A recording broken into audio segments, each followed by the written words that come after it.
It's officially time. Oh, welcome to Triple M Monday Morning Motivation. It's going down. It's going to be a great week because it's going to be a great Monday. We're out here jamming out. Roxy wanted to copy my shirt today, but you know, some wear it better. You know, you see those magazines where it's like, who wore it better? You guys get to tell us. So I'm so excited. It's going to be a great Monday. Let's get our energy up. Crank it up high. Let's start jamming. Where's Kobe at? He's back there messing with his beer. Let's go. Come on. We're going to start on a high note and then we're going to get into our video. Let's go. Hey. Let's go. Woo. Got to move around out there. Get amped up. It's Monday. Woo. I'm feeling good. Let's go. Come on. Hey. Hey. Hey. Come on. Yeah. Come on. Hey. Let's go. Woo. She's not ready for it. I'm holding it. Let's go. Come on. Hey, welcome. Let's go. Woo. We're in there. Amped up. Hope you guys can feel the energy. I can feel the energy. Can you feel the energy? Yes. Let's go. Okay, you guys, we got a great video today. Tracy is going to be talking about the wisdom of success. We found this video, and he's going to be talking to you guys about, you know, when you're making a cake, if you follow the recipe, you can be the first cake making experience of your life, but you can make the most amazing cake if you have the right formula. You just follow the instructions, you do what they tell you to do, and you get the same outlook. And that's exactly what success is. There's a success formula. Or Tony Robbins talked about the science of achievement and the art of fulfillment. They're a little two different things because you can achieve a lot of things that you want, but then the art of fulfillment comes in, and with success comes in making sure that you're successful in the things you want to be successful in as a person, as a being that mean things to you, not just outside but inside. So today we're getting into the wisdom of success with Tracy. Get your notebooks out. We're so excited to hear from you guys. If you're on the call-in line, we want to hear from you. If you're listening on Ustream and you're not able to call in, put it in the chat poll. Or if you're on the team, put it in the Hope 24 team thread. Let's get as many perspectives as we can. So without further ado, let's get my man Tracy, Wisdom of Success, on the line. A great explanation for us. What do you mean by success is predictable?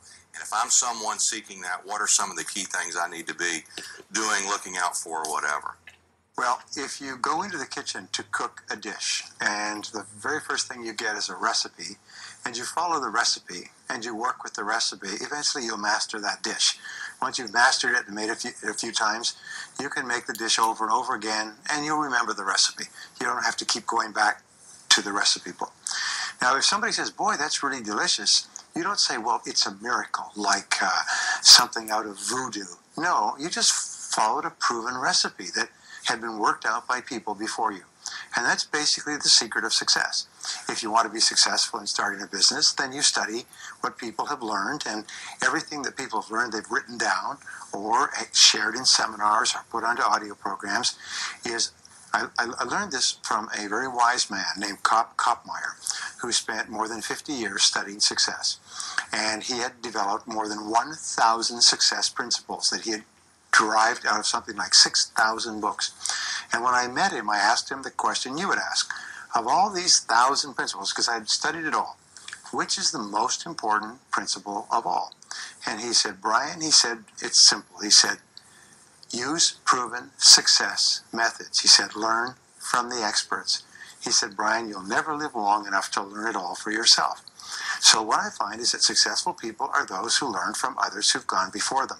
Unsuccessful people try to make it all up, like a cook going into the kitchen, taking ingredients out of the cupboards, throwing them all in a bowl, and wondering why it doesn't taste good. This is why people's sales careers, why 80% of salespeople are functioning well below their potential. Only 20% make all the money. Why 20% of businesses in any industry make all the profits. Why 20% of the professionals in any service make 80% of the money, and so on, is because they follow proven success principles, proven recipes, proven formulas, proven combinations, and they just do them over and over again until they master them. Then they can do more and more of them, faster and faster, easier and easier, at a higher level of quality. And all that translates into greater results. Kind of following up on that, obviously what it says to me, if I'm going to get the recipe for success, I'm going to have to find some people who already have mastered the recipe, so to speak. This morning, you talked about getting around the right people and how important that was, which sounds like kind of the same thing. I find the recipe from the right people. Outside of seminars like this, where are some places that if I'm looking for the right people, where can I find the right people? Where am I going to go find them at? Well, there's two or three parts of that. First of all, we are where we are and what we are because of the choices and decisions that we have made in the past. Choices and decisions with regard to the jobs we take, the people we work with, the people we marry, live with, socialize with, the investments we've made, the uses of our time, and so on. We are where we are and what we are because of our choices and decisions. So the starting point of change in our life is to make new choices and decisions, which requires that we stop making old choices and decisions that are not helping us. In other words, to get into something new, you've got to get out of something old. To start associating with positive people, you've got to stop associating with people who are not helping you. And in many cases, people realize they're going to have to break off old friendships, break out of relationships. I've seen this happen countless of times. Quit jobs, stop associating with negative family members who are constantly critical. Is you're going to have to reorient yourself to more positive people. Now, the third principle that's so important is this, is that there's a law of attraction in the universe that says that you attract into your life people and circumstances in harmony with your own thinking. So if you start to read really good material, set goals, commit to your own personal development, strive to become good at what you're doing, listen to positive audio programs, associate with positive people like at this seminar, what happens is you set up a force field of energy that is invisible, but it attracts into your life people, circumstances, possibilities, opportunities that would not have been there in the absence of your own changed thinking. So all three conspire. Stop making bad decisions, start making good decisions, start associating with people who encourage you, are in harmony with what you think, and then trust to this law of attraction to bring the right people into your life. Right. I know you've written about that and the power of thinking, the power of thought. I've begun to make those changes in my life. I'm very serious about it. I'm very dedicated by it. But I'm surrounded by some unsupportive people that I'm not ready to end a relationship with. Maybe a spouse. Maybe it's because in the past I haven't followed through on some of the things and they think this is just another one of those things. What would you suggest I do? How do I keep that proper balance, for instance, in my thinking, being positive, and at the same time I'm someone very close to me that can have a negative impact? What do I do until that person comes around? Well, there's the natural tendency when we hear or learn something great is we want to convince everybody else of it.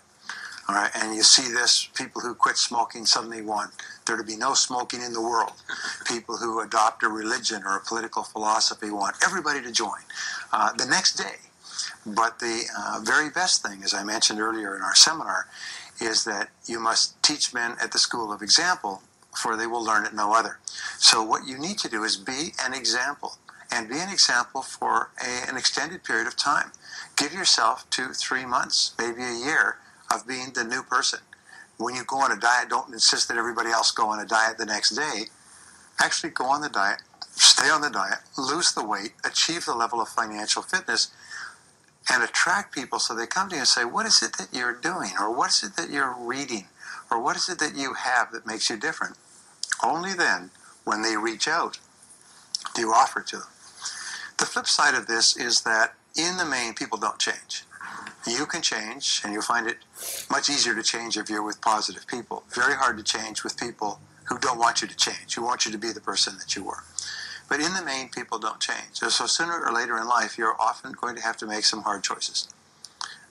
In the short term, be the person, as Gandhi said, be the change you want to see in the world. Be the kind of person that you want to see. And if that does not bring people around, then be prepared to go to the next step. Be prepared to walk away. Something interesting that you've taught on that I found remarkable was you said that if you write a goal down, increase your chances of success by 1,000%. By 10 times. Overwhelming. Yes. Now, next to that, when it comes to goal setting, what's the most important thing I do? I've got it written down. Obviously, That's got power if it's going to increase my odds of success 10 times. What's the next thing, the next biggest thing in that process? Well, there's a process which has made more people rich than any other single process of goal achieving. And it's to take your major goal and structure it as a question. If your goal is to earn $100,000 a year, then you write, how can I earn $100,000 in the next 12 months? Now, that's an open-ended question, not how can I earn it at my job or doing a specific thing, just an open-ended question, how can I earn the amount of money? And then you discipline yourself to write 20 answers to the question. And the 20 answers are all the different things that you could think of to earn $100,000. Work longer, work harder, upgrade my skills, get a new job, take a part-time opportunity. Whatever it happens to be, write down everything you could think of, but force yourself to write at least 20 questions or 20 answers to the question.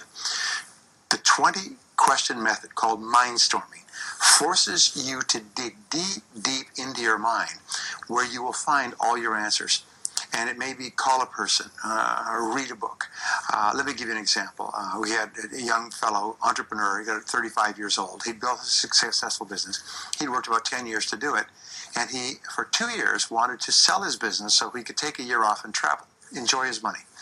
And so for 2 years, he just sort of floundered around like a fish on the dock, wanting to sell his business. Nobody offered to buy it. He suggested it to people. People were not interested, and so on.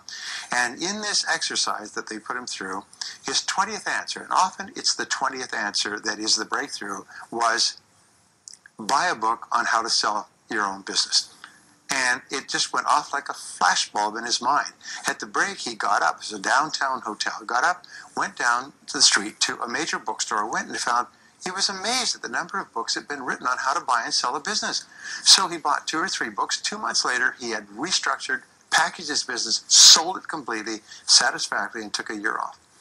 He said, but it was just a single idea. It was a breakthrough idea. But it was so simple. Just get a book on the subject. And you think, boy, that's pretty obvious, yes? But it's the most obvious answers that we overlook. I know that you've built a lot of companies. I know you've coached a lot of people who've built great companies.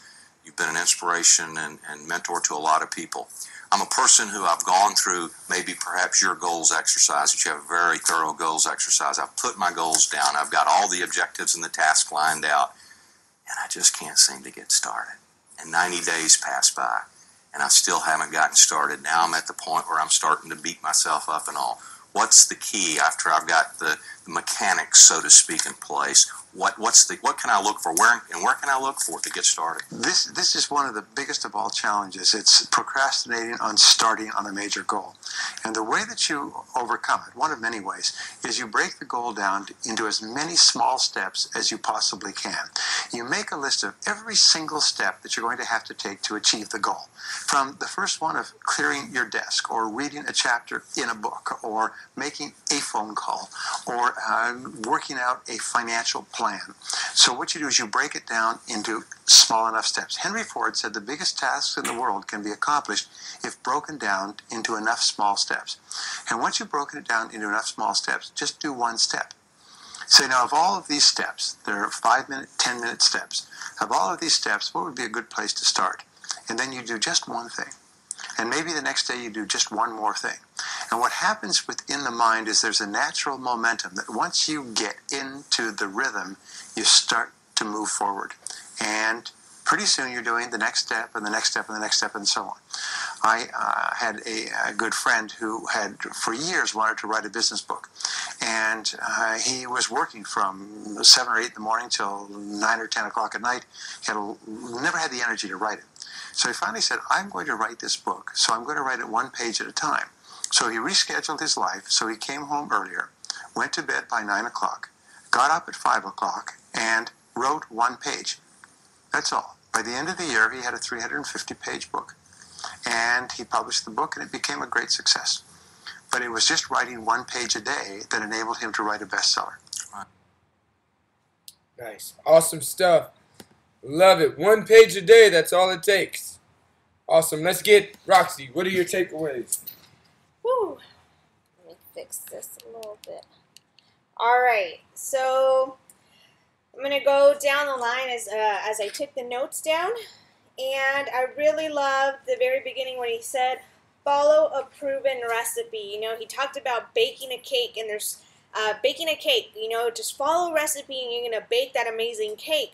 But if you're like, you know what, I'm just going to bake this cake and I'm just going to grab every single ingredient, I'm going to do my own thing because I know how to bake a cake, then you're more than likely going to fail. You know, and one of the things I've always heard is like success leaves clues. Like stop trying to figure out by yourself. Like follow those who have what you want, who model what you want, and just follow in their footsteps instead of trying to be a know-it-all. You know, when you try to be a know-it-all, all you're doing is allowing your ego to get in the way of you fully and really achieving the dreams that you wish to achieve. So that was, to me, like amazing.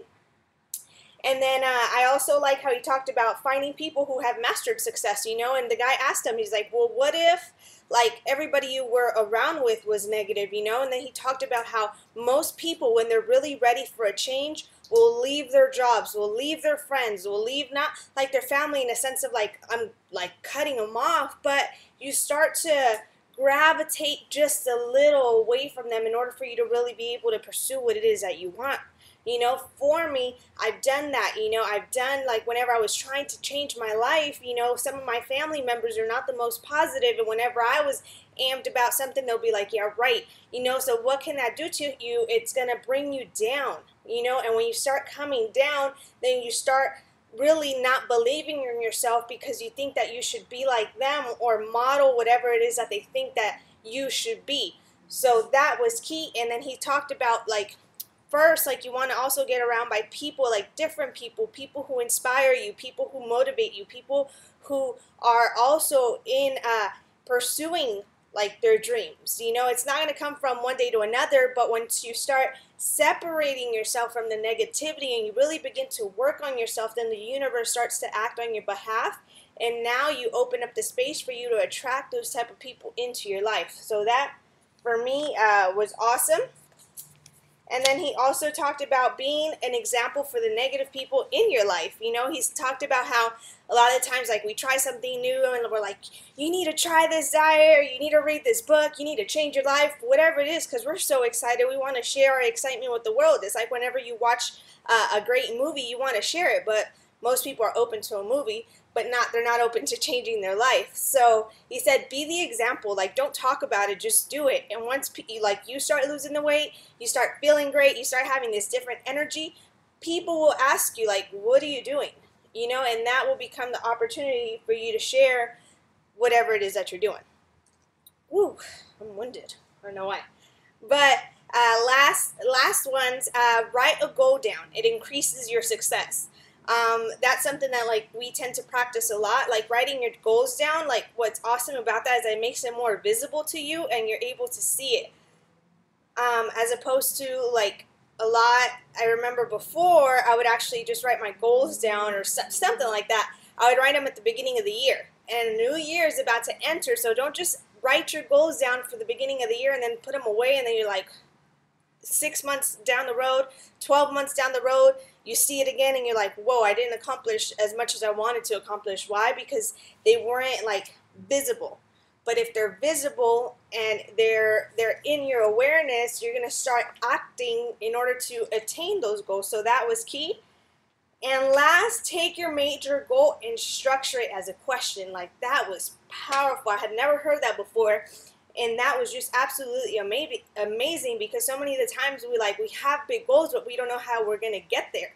But if you structure it as a goal, and he said, give yourself 20 answers, you're basically like really putting the actions of what it is that you need to do in order to achieve that goal. And that like is amazing. And he said most people will have that breakthrough, the breakthrough of what to do at the 20th. And the thing with that is that you start to dig deep. You start to go inside and really ask yourself, what is it that I need to do in order to attain the next level? Whatever the next level is for you, there was a physical goal, a health goal, a career goal, whatever it may be for you, like write it down and structure it as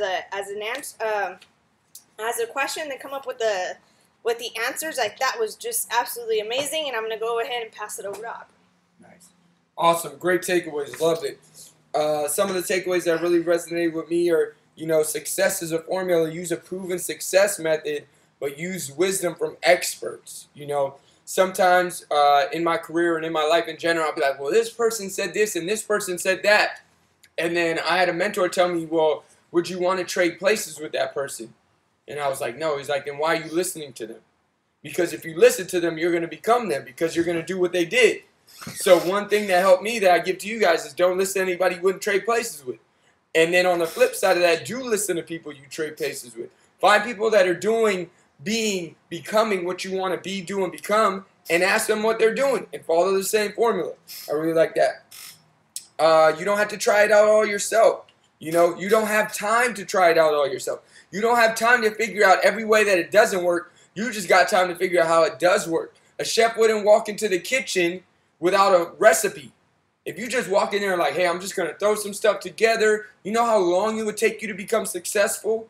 If you ever became successful, take that time out of the process, follow a recipe, follow a teacher, follow a plan. So I really like that. He said, we are where we are and what we are because of our choices and decisions. That's a really key thing to put down. We are where we are and what we are because of our choices and decisions. So if you don't like what's going on in your life, if you don't like how things are going, it's because of the choices and decisions you made.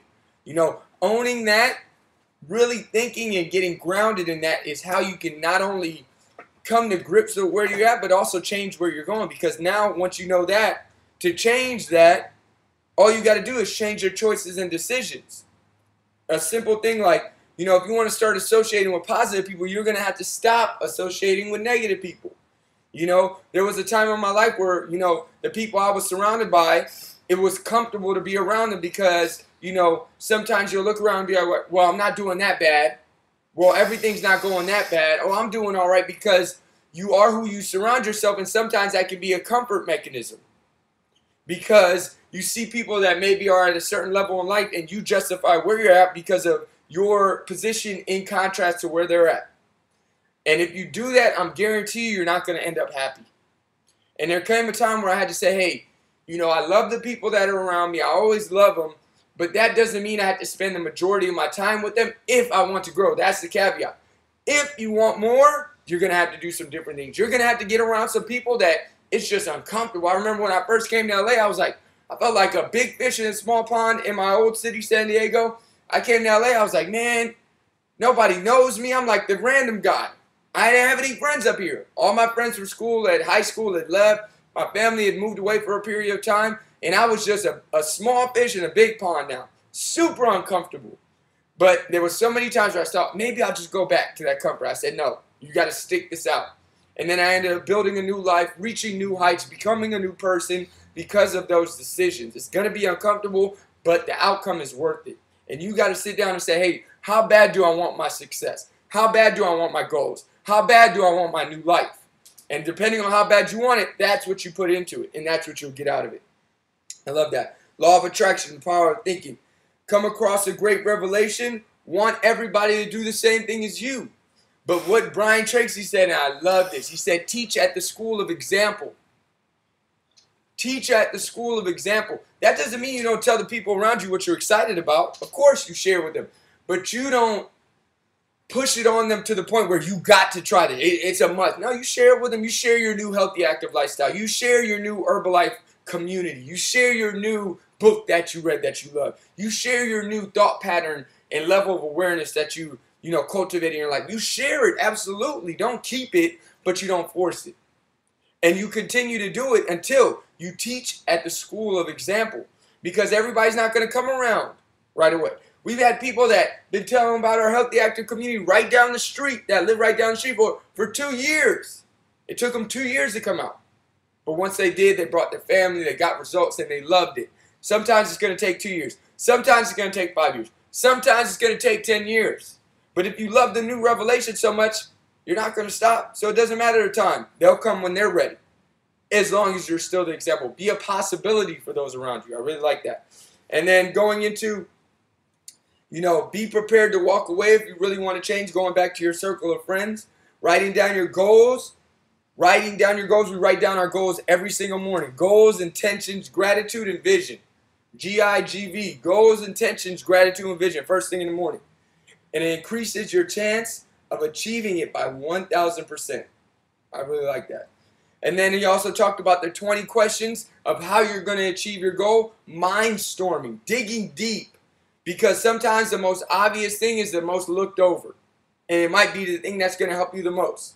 Finding an opportunity. Finding a new product, a new service, a new brand of business, a new way to help people, a new way to serve, a new passion that you had that maybe you never pursued before that you get to do as a hobby part-time and then create it into a full-time. That's what happened with health coaching. As a kid, I loved health and fitness.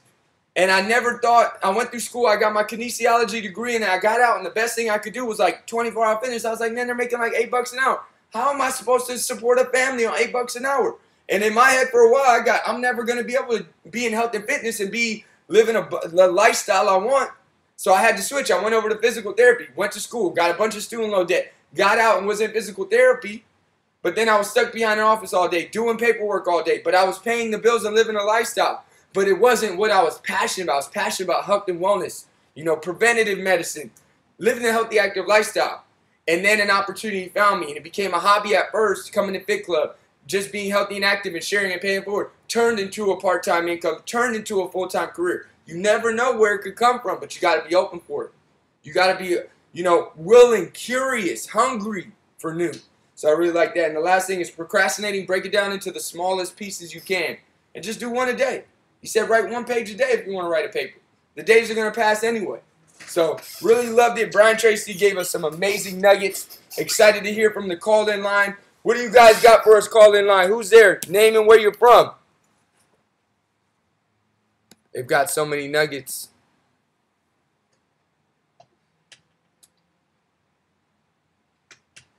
Call-in line. Good morning. Great morning. I'm from LA. What's up? I actually really enjoyed this video, and it kind of totally tied into actually yesterday's, all of the exercises and the whole team building that we had yesterday. I really like how he actually put it in, I'll put it in link terms, it's like, why reinvent the wheel? If it's not broken, why fix it?